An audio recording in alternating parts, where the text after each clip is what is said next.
Os alunos brasileiros ocupam os piores lugares em todos os exames internacionais que participamos para avaliar como anda a qualidade da educação das crianças ou dos jovens brasileiros. Não tem exceção. E eu não falo isso com alegria, não. Eu falo isso com muito pesar e o quanto isso reflete na baixa qualidade educacional que nós temos no Brasil hoje. Especificamente, se a gente pensar na qualidade do ensino da leitura, que se reverte nesses baixos resultados educacionais nesses rankings internacionais, eu posso citar, por exemplo, 2 exames. A gente teve, em 2021, o exame de progresso em habilidades de leitura, que é feito um ranking internacional entre vários países participantes e pela primeira vez o Brasil participou, que é o exame do PIRS. E nesse resultado, nós ficamos entre 65 países na posição 58. Atrás de nós ficou, por exemplo, Irã, Jordânia, Egito, Marrocos, África do Sul. Olha só a posição em que nós estamos lá, bem lá abaixo do ranking, com as crianças abaixo do nível básico ou básico em leitura. Cerca de 61% dos estudantes brasileiros ficaram nessa massa aí, dos piores resultados, ou no resultado do conhecimento básico sobre leitura, ou abaixo do básico. Certo, aí você pode pensar, mas isso melhora depois que se tornam jovens, a educação vai melhorando, as crianças que não aprenderam aos 9, 10 anos vão aprendendo a ler e tudo mais. Não melhora. Porque a gente tem o resultado do PISA, que é feito com jovens de 15 a 16 anos, e a maioria também, deixa eu até pegar aqui o resultado, que dentre os países participantes desse exame, muito antigo, que o Brasil já participa há muito tempo, que a gente está ali estagnado, o ranking médio na habilidade de leitura dos países é de 487 pontos. No Brasil, nós atingimos 413 pontos em habilidade de leitura, ou seja, muito abaixo da média da maioria dos países. Ou seja, qualidade educacional não temos quando a gente está falando especificamente do ensino da leitura, mas isso também está em tudo, está na matemática, está em ciências, está em várias outras áreas do conhecimento. Mas aqui, com você, eu quero falar desse desafio educacional brasileiro em ensinar a ler e o que você, no fim das contas, precisa saber para melhorar. Como você pode contribuir com a melhora desse desafio. Porque eu não quero falar de governo, eu não quero falar de prefeito, eu não quero falar de secretaria municipal, eu não quero falar de sistema educacional, eu quero falar de você. O que você, enquanto professora que está lá na sala de aula lidando com essas crianças, você pode fazer para superar esse desafio específico da qualidade educacional. Bom, aqui no meu canal eu compartilho vários vídeos sobre a relevância do ensino da leitura e da escrita a partir de uma abordagem de ensino que seja explícita, sistemática e que a gente adote um método fônico de alfabetização. E aí eu vou destrinchar um pouquinho esses termos aqui com você, porque eu tenho certeza que se você adotar essa abordagem de ensino explícito e sistemático, que é garantir que eu entendo o que é alfabetizar, eu sei como alfabetizar, e eu sei que a alfabetização é um processo cognitivo,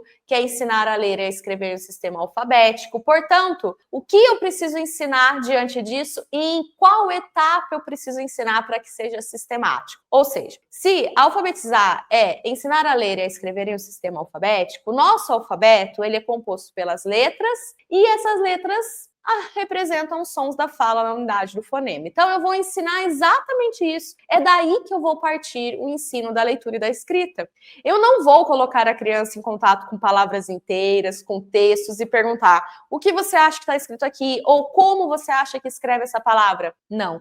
Antes, eu vou ensinar o que ela precisa saber para ser capaz de acessar aquela palavra, de decodificar aquela palavra. Então, para vencer esse desafio do ensino da leitura e da capacidade das crianças em ler corretamente, eu preciso ensinar as letras, os sons das letras, o sistema alfabético. A criança precisa dominar esse sistema alfabético de uma forma explícita, não deixando a cargo dela, talvez, descobrir que aquelas letras representam sons. Não, eu vou ensinar direto e reto. Isso é ensino explícito. E tem outra coisa, o ensino explícito também parte do pressuposto de que se eu não ensinar, a criança não vai aprender isso naturalmente, porque isso não é natural. A gente pode nascer falando, né? A gente aprende a falar falando, mas ler, a gente não aprende a ler lendo, porque requer um ensino explícito, não é um conhecimento implícito que já vem programado no meu cérebro para ser capaz de fazer. Não,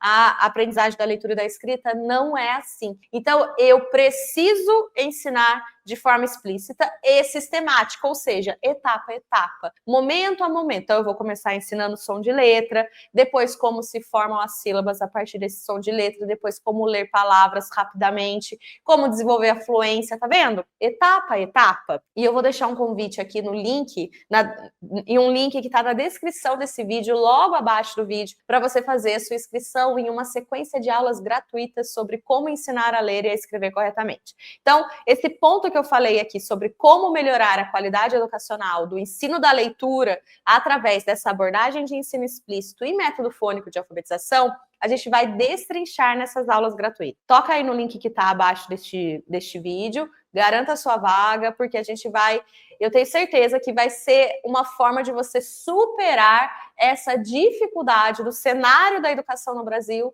de qualidade educacional. Pelo menos na sua sala de aula, pelo menos na sua realidade, que é o que você pode fazer. E eu gosto de dizer para as minhas alunas que professor faz muito fazendo o que pode. E o que você pode fazer agora é contribuir com a melhora na qualidade educacional no ensino da leitura. Porque vejam só, uma criança que não aprende a ler na idade certa, entre 6 e 7 anos, ela vai carregar essa dificuldade. É isso que esses resultados que eu falei aqui para vocês têm causado, têm demonstrado, né? A criança que não aprende com 6, 7 anos, com 9, 10, está ali no conhecimento básico, abaixo do básico, com 15, 16, está ali nos piores resultados do mundo. E isso é uma realidade que não afeta somente crianças de escolas públicas, por mais que seja muito mais penoso para elas aprenderem, mas também alunos de escolas particulares no Brasil, inclusive no exame do PISA, é feita uma comparação entre o melhor resultado de um aluno brasileiro e ele se compara com o pior resultado de um aluno americano, por exemplo. Olha só a discrepância que a gente tem na qualidade educacional, certo? Então, para você contribuir hoje, você precisa partir da consciência de que tem que ensinar o sistema alfabético de uma maneira explícita, sistemática e adotando o método fônico de alfabetização. É assim que você vai vencer o desafio de ensinar a ler e contribuir com a qualidade educacional no Brasil, que certamente é um desafio enorme, mas você pode contribuir na sua sala de aula com essa melhora, certo? Um segundo ponto que geralmente está relacionado com o primeiro, porque é assim, né? A coisa vai crescendo, que é a evasão escolar. A gente fala muito sobre isso, né? As pessoas falam, as crianças não querem participar da escola, não querem ir na escola, elas não vão para a escola, isso vai piorando. Tanto é que a gente vê aí o governo estimular com pé de meia, pagando para a criança, para o jovem, não deixar a escola, para não ir para o mercado de trabalho, mas continuar estudando. Então tem um incentivo financeiro. Não quero tecer opiniões sobre isso, mas só retratando o que acontece, né? Isso tem sido feito com um dos objetivos de diminuir a evasão escolar, né? Esse, pelo menos, é essa bandeira que se levanta, uma delas, né? Bom, então, o que eu faço para lá na frente, ou crianças pequenas, o que eu, enquanto professora, agora posso fazer para melhorar esse desafio da evasão escolar? Bom, em crianças pequenas, gente, a gente tem que partir da visão de que se a criança está aprendendo e está vendo sentido no que ela está aprendendo, ela se engaja naquilo. E a motivação é algo muito importante para a aprendizagem.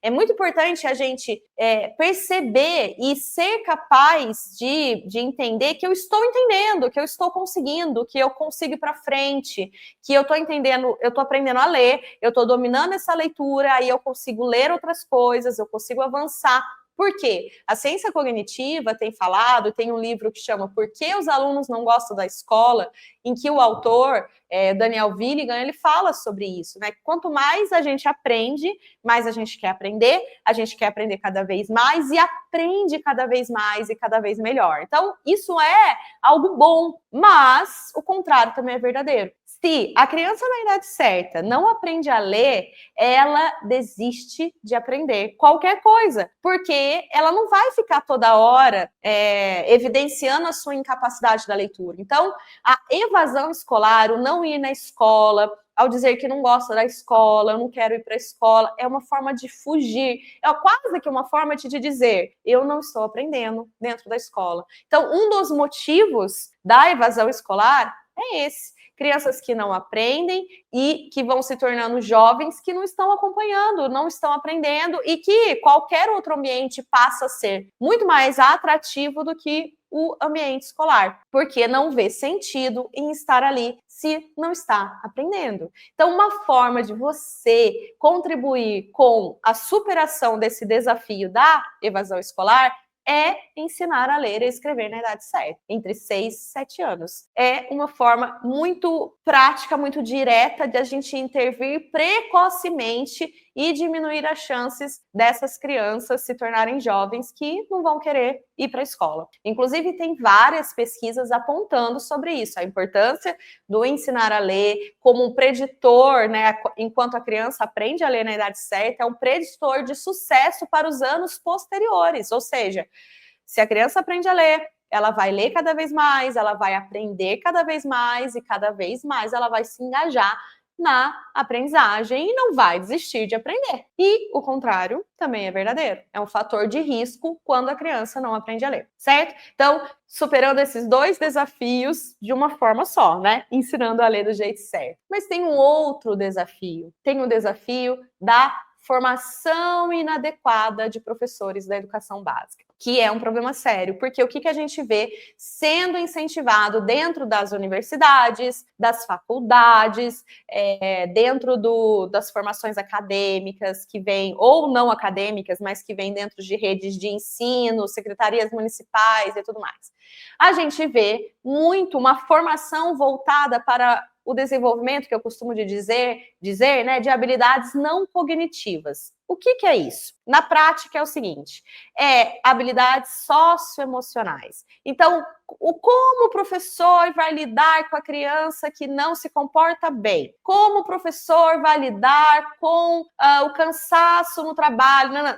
Tudo isso existe, claramente existe. Mas veja aqui, será que isso existe? Porque lá na base eu não estou ensinando corretamente, então eu estou desvirtuando da minha função de ensinar e tendo que me preocupar demais com as consequências do não ensino? Então, eu tenho muito mais formação em aspectos sociais e emocionais e muito menos formação em aspectos cognitivos, do como ensinar a ler, como ensinar matemática, quais são as etapas, sabe? Vocês entendem esse ponto de vista? Que muito mais eu sou incentivado a aprender a lidar com as emoções, muitas vezes o professor colocado também, né, com uma missão para além do que ele consegue ali no momento, como uma missão meio que de paz daquelas crianças, sendo que não é o objetivo central do professor, né? O professor, ele deve instruir, ensinar aquilo que a família não dá conta, ensinar a ler,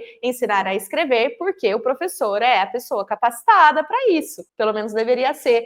Só que muitas vezes, pelas diversas situações sociais que nós temos, que os pais acabam delegando demais para a escola, a gente vê a escola adotar essa visão de habilidades não cognitivas em um formato primordial, em detrimento do desenvolver habilidades cognitivas, como o ensinar a ler, o ensinar a escrever, e, consequentemente, as formações de professores acabam sendo muito voltadas também para esses aspectos sociais e emocionais, deixando de lado o que realmente interessa, o que realmente é essencial, e que, inclusive, ao ensinar a ler, ao ensinar a escrever, ao ensinar a contar, ao ensinar habilidades básicas de instrução, a criança consegue depois ter o seu próprio caminhar, né? Ela consegue aprender outras coisas, ela consegue ler outras coisas, ela consegue aprender de novas formas como se comportar, como lidar com as suas emoções através da leitura, da literatura e tudo mais. Mas quando a gente não ensina isso, será que a gente não está piorando ainda mais esse contexto social, emocional, que já é tão complicado hoje em dia, certo? E acaba também, né, quando eu não ensino a ler, a criança vai para recursos como ficar vendo vídeos, ficar vendo jogando e tudo mais. Ela se esquiva, né, daquela função, porque afinal ela não sabe. E todo mundo que não sabe fazer algo não quer fazer algo, não é verdade? Então, se eu não sei ler, eu não vou querer ler, eu não sei ler. E aí acaba que eu não treino a leitura e eu vou ler cada vez menos e eu vou querer ler cada vez menos. Veja só. Então, uma outra forma de você, do ponto de vista de como melhorar e superar esse desafio da má formação pedagógica que você recebe é o seguinte: partir do princípio de que agora é responsabilidade sua. Ninguém vai fazer por você, infelizmente. Eu queria poder vir aqui e te dizer, olha, não, fique tranquila, a sua escola ou o seu município vai te dar todos os meios e formações que você precisa para ensinar. Não vai. A maior realidade, a maior prova disso é que nem a faculdade te deu, mesmo você pagando por ela. O que dirá agora, depois que você se formou? Então, o que eu posso dizer para você? Tome em suas mãos como a sua finalidade, assim, você precisa aprender. E você precisa aprender por você. Mas a boa notícia é que hoje em dia, cada vez mais, tem outras pessoas querendo ajudar você, como é o meu caso aqui, eu quero te ajudar. Por isso que eu venho aqui nessa semana de festas, né? O mundo inteiro está em festa, estamos no final do ano, mas eu tô aqui com este vídeo para você, te trazendo essa mensagem de que eu quero te ajudar a você entender o que você precisa fazer para melhorar e superar esses desafios. E a sua formação depende de você. No máximo, você pode contar comigo para isso, mas você precisa querer se formar para além do que o sistema diz que é o certo a se fazer. E aqui no meu canal, você vê vários vídeos sobre como ensinar a ler do jeito certo, boas formações, bons conteúdos, tudo alinhado com a ciência da leitura, com o que funciona para que a gente consiga romper, né, com esse círculo vicioso de criança que não aprende, que não quer aprender, que não consegue aprender e que acaba desistindo de aprender. E para que a gente possa superar esse desafio da qualidade educacional baixa e da evasão escolar, certo? Então você pode contar comigo e de uma forma muito mais objetiva, nós teremos essas 7 aulas gratuitas sobre alfabetização no link que está na descrição desse vídeo. Faça a sua inscrição, participe, veja o cronograma, teremos muitos conteúdos interessantes sobre a alfabetização. E, mais uma vez, esses 3 desafios da educação de baixa qualidade educacional, evasão escolar e formação inadequada de professores, você pode fazer muito fazendo o que você pode para melhorar e tentar superar esses desafios, conforme eu falei aqui nesse vídeo, e de forma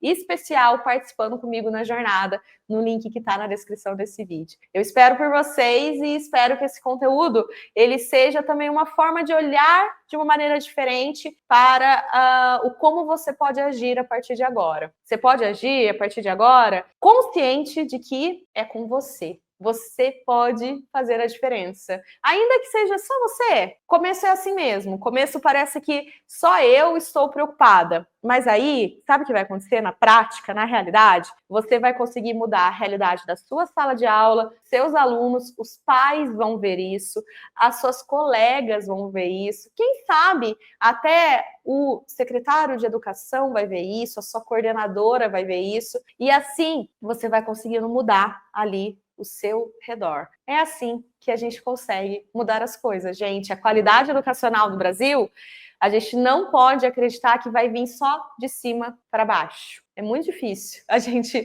né, nesse atual cenário brasileiro, a gente acreditar que isso vai acontecer dessa forma. Mas pode começar com você. E eu espero que essa mensagem seja uma mensagem de esperança e de que você pode contar comigo. Um grande abraço.